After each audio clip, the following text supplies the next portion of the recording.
Hi, it's Mike from Custom Cruisers. Here we are, FXR braided cable kit. Beautiful bit of kit. This is your stock FXR for your standard buckhorns, whatever you want to call them.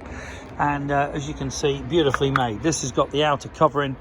Very, very cool. Comes complete with the rubbers, which will stop any water getting in here. Not that it ever rains in Britain. And you can see these are the proper screw-in type, not the later 96 ups. So most of your FXRs, apart from the 2s, etc., will be using these cables. This is your idle with the spring. Okay, very good quality, very smooth. You know, these, as you can see, I can just push it with my fingers even though it's kinked in half, because these are Teflon lined. And as you can see, the clutch cable's the same, so that will make your clutch very easy to pull. You know, it's got like a lining in as well, okay, as opposed to just into the metal like the stock cables. Okay, so these are stock length. You can obviously do your longer as well if that's what you require, but the other option you got is brake hoses. Okay, this is the Goodridge builder line kit, which we do. Now, as you can see here, you've got different length hoses. So basically what you got is a hose with like a shower socket on the end. You can see the olive thing or whatever, well, not olive, into the bit where it screws in. Not sure the technical term, but that will basically make a contact with that. Now, if you want to join two together, that can be done as well. Okay, so you can join two together. To me, the best way to join them together is to use one of these things. Okay, this is a proper thing, bolts under the bottom yoke. You can put a brake light switch in here if you want a pressure brake. In other words, if you've got the older bikes without switching the handlebars, you know, handlebar controls. And as you can see here, all different lengths. So this one here, for instance, I think that's a 46. This would be like a 13 or something.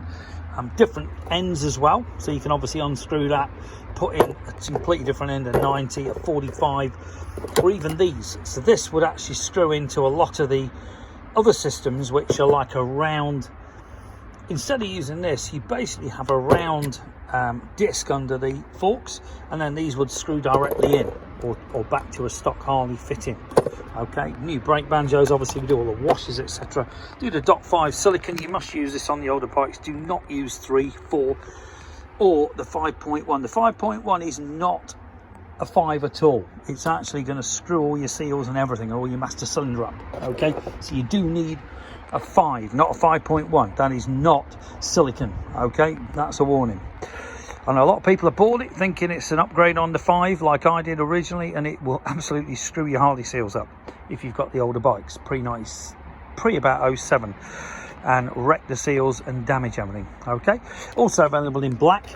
Obviously we do these in black as well. This is like your custom, you know, your fancy system, but black also available in these brake lines as well. Just showing you the cool braided kit. Okay, if you're interested in any of this gear, give us a call, 01773835666, customcruisers.com, or the new site customcruisers.eu for all your FXR bits, your Mechanic swinging arms, your, you know, double disc conversions, your 6-pot brakes, your Harrisons, your P&Ms, your Mustang seats, fastback, your squarebacks, bat wings, you know, or if you want to fit something like a Bullet Memphis, give us a call, 01773835666, or alternatively customcruisers.com, or email us sales@customcruisers.com as well. Thank you.